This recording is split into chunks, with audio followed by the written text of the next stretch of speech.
So moving on to the topic of just getting right into publishing, one of the first things I want to ask about is, what are the benefits of publishing a story in small chunks via serializing a comic online or publishing mini comics, rather than approaching a large, big project just in one go?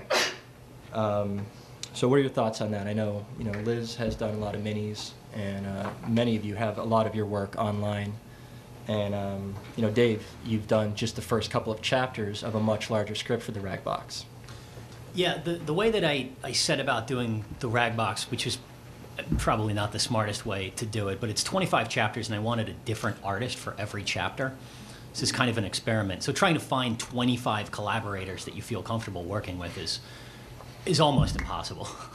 It took me 3 years, I think, just to find the first 4, and I ended up scrapping the 4th chapter because I didn't like the way it came out. And so the only way to get things done is to, I think, to do it in small pieces first. I would say, just from the standpoint of creating hype for your project, it's a lot easier to garner an audience if you're constantly putting things out, and if you're working on a 200-page graphic novel that will take you, a year or 2 to complete.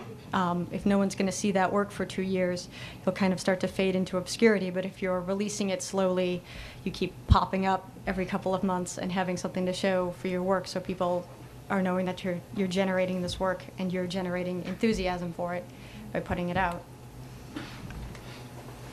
I would also say that even if you're thinking in terms of a graphic novel, assuming you're not already published, somebody's not going to give you a contract just based on your idea and a couple of art samples. They're probably either going to want to see a full script, or even better, a section. If you have a section of that story that you've already fully completed, that's like the best demo of what this book is going to be about. I guess. Do they like to see just the full section, or if you have more, is that better, or is that actually hinder you? More is usually better, but if you can give them, you want to have them be able to pick off a small chunk if that's all they have time to read.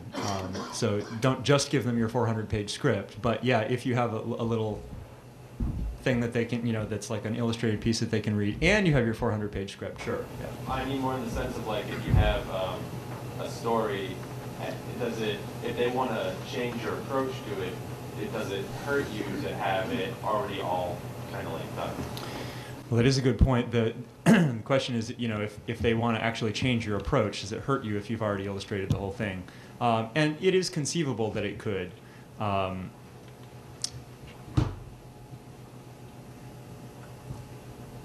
I guess I don't know. It depends on the editor and whether you're willing to redraw your work. A lot of publishers also have submission guidelines on their websites, or you can, if you go to like a comic convention, you can pick up information. A lot of people have different amounts that they like to see. Some people don't like to see more than like 20 pages, but some people want to see an entire script. So it really depends on who you're trying to submit to also. I should also say, as a retailer, submitting an original graphic novel is a really steep curve for us to just take a flyer on and just order that. If you were to break it out and parcel it out into, like, say, 32-page comics, that's more easily digestible, but then you would have to put it out with some sort of regularity, not one issue and then 5 months later we get another issue and then people have forgotten about it. But even with established publishers or imprints like Vertigo, for example, which is a pretty identifiable brand, with well-known creators, we'll still have people say, well, I'll wait for the trade. I'll wait for the single book to come out. So it kind of cuts both ways. It really depends on, maybe your work doesn't break into small chunks. Maybe you might have to modify it to do that. But if you did go the comic book route, you would have to put it out, I would say, at least on a bi-monthly basis, because less frequently than that, people are just going to forget about you.